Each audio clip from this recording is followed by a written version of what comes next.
Oke baik, Assalamualaikum warahmatullahi wabarakatuh. Kali ini kembali lagi dengan saya Agung Johansyah yang akan melanjutkan learning journal yang kemarin adalah presentasi kelompok saya sendiri, yaitu tentang penelitian komunikasi antar pribadi, yang dengan kelompok Ayudara Kinanti, Aulia Setiawati, Safina Tunajah, Agung Johansyah, saya sendiri, Novitus Syifa, Ludiamanda, dan Zulfadli Faturrahman. Pengertian komunikasi antar pribadi.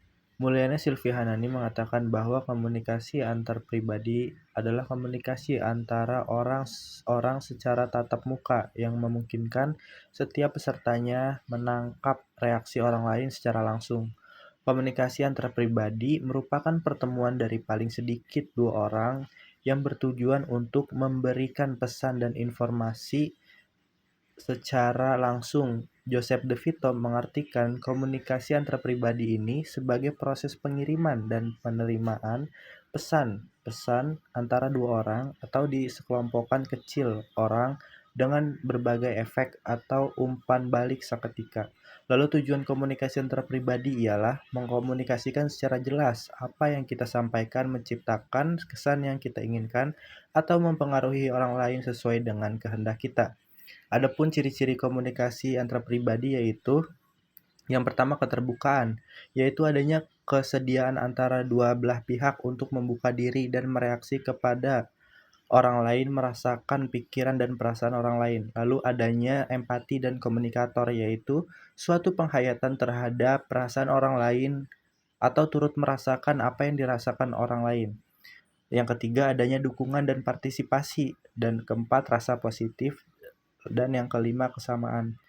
Yang keenam itu arus pesan yang cenderung dua arah, yaitu adanya hubungan antara komunikator dan komunikan saling memberi dan menerima informasi.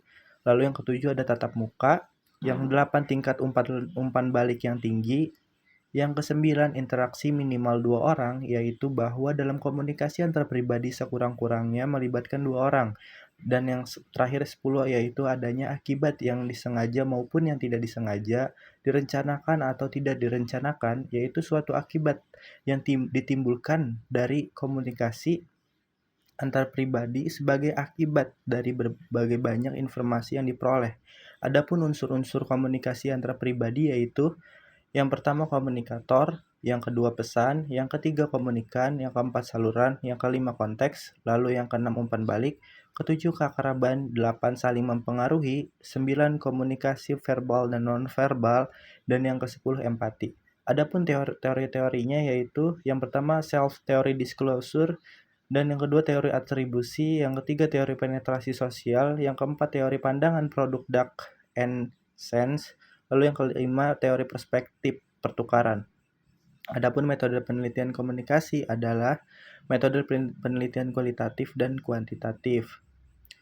Mungkin sekian dari saya, kurang lebihnya mohon maaf. Wallahul muwaffiq ila aqwamit thoriq. Wassalamualaikum warahmatullahi wabarakatuh.